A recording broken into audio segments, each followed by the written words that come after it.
Hey guys, we are continuing our study of Genesis, and I think that Genesis 26 is really the proper start of the story. I think the content from last week from chapter 25, I think you can think of it as kind of an introduction.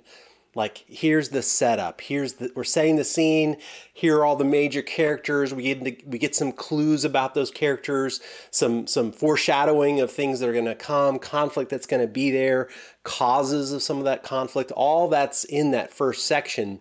But now we're starting the story. And then you've probably, as you're reading Genesis chapter 26, which, by the way, if you haven't read it yet, please pause the video and go read Genesis chapter 26. I'm not going to go through all of it. Hopefully you're reading it at least once a day in preparation for Sunday.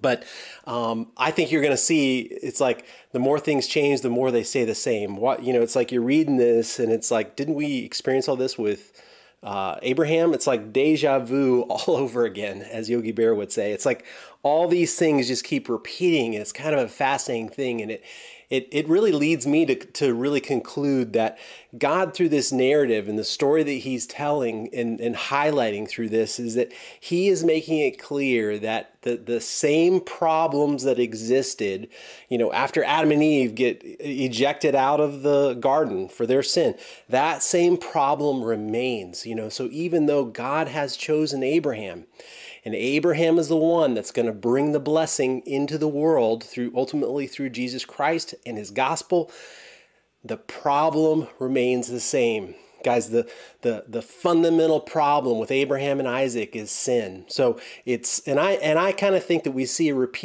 maybe there's a repeating of some of the same sins, because I think it's super common for there to be cultural kinds of sins that we learn. In other words, the way that our parents tended to sin, sometimes that can be adopted by the children. And that's the way that I sin. In fact, moms and dads, one of the things that I'd really encourage you to do is to be honest, especially with your older children, about the sin struggles, the things that you've struggled with in your life. Because that kind of, even if it's something that they're not seeing all the time, I think that it does kind of create there's kind of a spirit and a culture of those kinds of sins that kind of become the way, the seeing significance in finding purpose and accomplishment, or in your good looks, your body, those kinds of things, even if they're not communicated in a clearly wrong and negative way. If that's at your heart, mom and dad, that's where you find your significance and value, even if the words not coming out of your mouth are clearly wrong. I do think there's a spirit that our kids can adopt from those things, and maybe it's follow in the same footsteps, or maybe it's go to another extreme and go the opposite direction. But I think it's a healthy discussion to have with your kids. Here are the things that I've struggled with, and son, daughter, I want you to watch out for those things, to avoid them. I think that's one possibility. I think another possibility here is that God is just trying to make it very, very clear to them that the problem remains, that the sin problem remains. That's still an issue. Let's just read the first few verses from Genesis. He says, 26, he says, there was another famine in the land in addition to the one that occurred in Abraham's time. So yeah, we remember that, but he's making it clear that happened. And Isaac went to Abimelech, king of the Philistines, at Gerar. The Lord appeared to him and said, do not go down to Egypt. So now we've got something a little different. And if you recall, with Abraham, God didn't explicitly tell Abraham, at least that's shared in Scripture, to not go down to Egypt. But it led to a lot of problems. And I think it's a reasonable assumption to say that God's given you this land. So even if there's a famine, don't you trust God to provide for you through this land? But God's explicit to Isaac, don't go down to Egypt. Live in the land that I tell you about. Stay in this land as an alien, and I will be with you and bless you. Now, how significant is that, guys? Don't skim over this fact that the God of the universe, the creator of the universe, is telling him that I'm going to be with you and I'm going to bless you. These are promises from God that he's given to Isaac. For I will give all these lands to you and your offspring, and I will confirm the oath that I swore to your father Abraham. All the things that God had told Abraham are now being repeated to Isaac. And I'm sure that Abraham had shared those things with him as a child. But now he's hearing it directly from God. That's a really significant thing. And it's all a repeat. It's a repeat. Let me remind you, Abraham, of what I've promised. Verse 4, and I will make your offspring as numerous as the stars of the sky. I will give your offspring all these lands, and all the nations of the earth will be blessed by your offspring. And here's the interesting part, though. Because Abraham listened to me and kept my mandate, my commands, my statutes, and my instructions. Now, isn't that kind of an interesting thing? Now, if you had read, go back to Genesis chapter 12 and read where the promise is first given to Abraham, and you'll see that it's what theologians call a unconditional promise. God promises to Abraham all these things that he's going to do for him, and there's no condition attached to it. Now, if you didn't have any of that, and the very first time you read this was right here, wouldn't you say that this is a conditional promise? That all these things are going to be done for you, Abraham, if you do these things. Now, this is saying that he did it, that Abraham listened to me. Abraham kept my mandate. Abraham kept my commands, my statutes, and my instructions. Now, the first thing that comes to mind is like, okay, what mandates, what commands, what statutes? I mean, he's like going out of his way to not just say he followed me or he obeyed me, just sort of kind of a general sense. It's like, no, there's all these references to statutes. And I think, again, let's remember that this was written by Moses and given to the people of Israel as they're about to enter into the promised land, so way on into the future. And at that point, they did have God's mandates, commands, instructions, statutes, all those things. They had those things. So I wonder if all of that's meant to call the ancient Israelite all the law to mind for them. Okay. So and also let me just highlight. Look at I think it's coming up. Hopefully, come on. Why is it not working?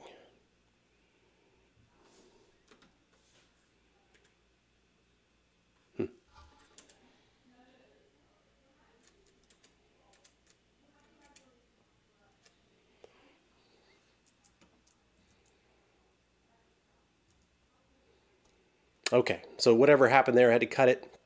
So look at what it says in Deuteronomy 11. And this is all in the middle of the law. So you go to this part of Deuteronomy, and this is the law of God that he's given to the ancient Israelites. He says, therefore, love the Lord your God and always keep his mandate and his statutes, ordinances, and commands. This is the way that he talks. And then I think that another thing that comes to mind, let me jump back here, if it'll let me. Yeah, let me jump back here.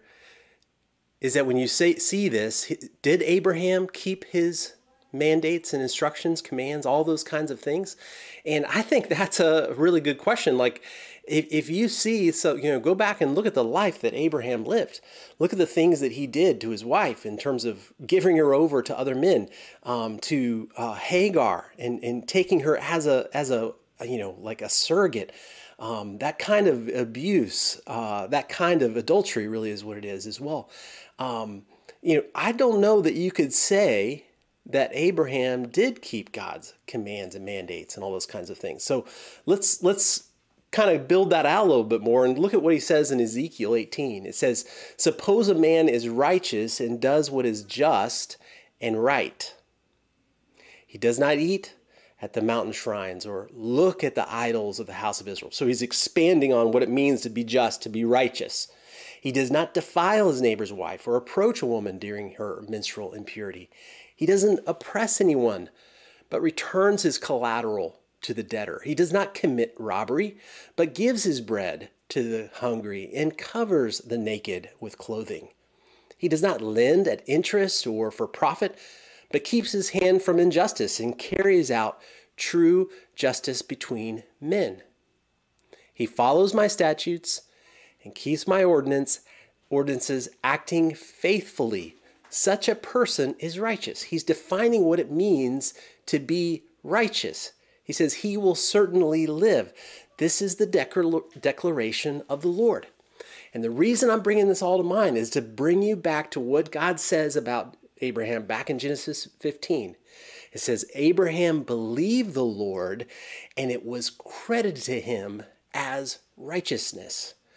Abraham's belief was credited to him as righteousness. So did Abraham live in a righteous way? Well, from one standpoint, you could say, no, he didn't, because he disobeyed God. He violated God's law. He did all these things that were sinful. But God says in Genesis 15 that his faith was credited to him as righteousness. And it just makes me think about this idea of the faithfulness of God. You know, we're going to, and you'll see as you go into this passage about Isaac, you know, immediately after he gets this promise from God, he goes straight to the same sin that his father committed relative to his wife. He tells Abimelech and his people that his wife is his sister, because he's afraid for himself. So he's putting his wife's life and well-being on the line for his own skin, not believing the promises that God has given him, not believing the fact that God has already told them that a husband or man and a woman, when they come together, they become one. They are a unit that God has put together in this institution that he creates called marriage. So when God gives these promises to Isaac, they are as much equally a promise to his wife. So maybe Isaac is thinking like, okay, you know, something bad might happen to her, but at least I'll live. So not only is that denying the promise that's to his wife, but it's also denying the fact that God just told him that he was going to be with him, that he was going to bless him. And then Abimelech figures it out. Abimelech confronts him with like, and even Abimelech understands that to sleep with her would be wrong. Why would you bring that, like make it even possible for that risk to be here through your lie? And then right after the fact, just like exactly happened to Abraham, even though he is showing so little faith, a disregard for other people, this kind of sin, he experiences incredible blessing financially. So much so that he's actually having conflict with the people around him. So they've got to do enough different things to work through that. And then God appears to him and promises him again how he's going to bless him, all that he's going to do for him. And then he creates a new covenant with Abimelech. And then right at the very end, we have a couple of quick verses that I think are really more of an introduction to the next story. We'll get into that next week. But again, back to this idea that God is blessing Isaac just like he did Abraham, without regard for Isaac's performance, without regard for Abraham's performance. And that is really important, because we can look at this and say, well, as long as I live and follow the example of Isaac, then God is going to bless me and he's going to do it. But no, it's not anything to do with what Isaac does. It's all about the promise that God has made. God is faithful to his people, even when his people are not faithful to him. And the blessing that God has promised through the gospel, through the Son, through Jesus, that he's going to bless the nation of Israel and bless the entire world through it, is not dependent on the performance of Isaac. It's not dependent on the performance of Abraham. So remember our rules, that it's just because it's described doesn't mean it's prescribed. And just because the focus is on a person like Abraham and Isaac doesn't make them the hero. The hero is Jesus. He's the one that we follow. So we're seeing here that Isaac, despite his performance here and what he's doing, God is faithfully showing his goodness to him. And it's through the faith that Abraham showed that God credited it to him as righteousness.